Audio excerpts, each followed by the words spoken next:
Recorded Books presents a Lone Star audio production, Kidnapped by Jan Burke.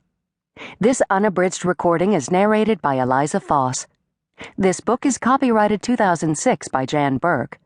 This recording is copyrighted 2010 by Recorded Books, producer and publisher of Lone Star Audio, celebrating the work of great writers from Texas. And now, Kidnapped. Chapter 1. Tuesday, May 9th, 8:07 a.m. Fletcher Graphic Design, Las Piernas. Cleo Smith firmly believed that neatness counted, especially if you were going to get away with murder, which was why she now stood completely naked, save for a pair of plastic booties and a pair of thin rubber gloves, in the office of the man she had just killed. She calmly gathered the clothing she had worn to do the job and placed it in a plastic bag, along with the trophy used as the weapon. The trophy was a heavy, curving metal shape, about 10 inches in height, an award her victim, Richard Fletcher, had won for excellence as a graphic artist. A second bag contained the hypodermic needle she had used in the first few moments of the proceedings. To this bag, she added the gloves. She placed both bags inside a large canvas duffel. This she took with her as she went back to the studio area, admiring, but not touching the works in progress in the large open room. She walked quickly past the windows, blinds closed at this hour, and into the bathroom off the back of the studio.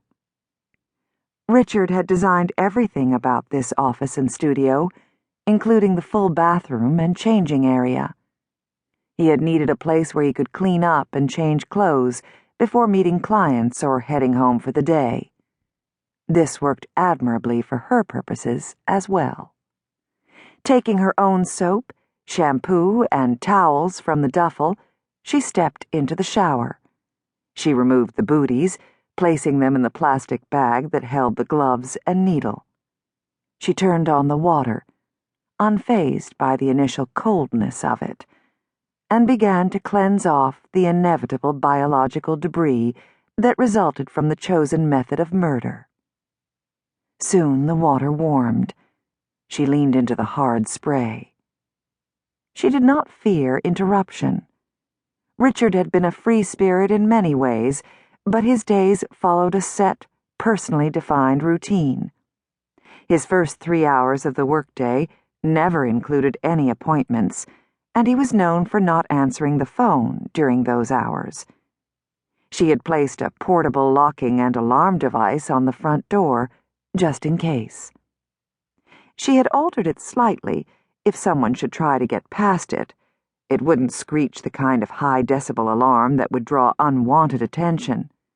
Instead, a remote, much quieter but audible alarm would sound in her nearby bag. She scrubbed her long, lean, and muscular body. She prided herself on her peak physical condition. Her light brown hair was no more than half an inch long anywhere on her head. She had completely debilitated the rest of her body. Her breasts were small. She would readily agree that she was flat-chested, had anyone had the nerve to say so to her face. Her nails were cut very short. She was proud of the fact that she could easily imitate a male gait or stance, and with the slightest bit of disguise could fool anyone who was not a trained and attentive observer that she was male. With almost equal ease, she could signal femininity. These were just a few of her gifts. She contemplated the murder, trying to identify any imperfections. One of the highest priorities had been that the victim feel no pain. He had certainly not felt the blows that killed him. The last sensation he had known while conscious was most likely bewilderment. Perhaps a little stinging at the time of the injection, but there had been so little time for Richard to react before the drug took effect. He didn't register much more than surprise.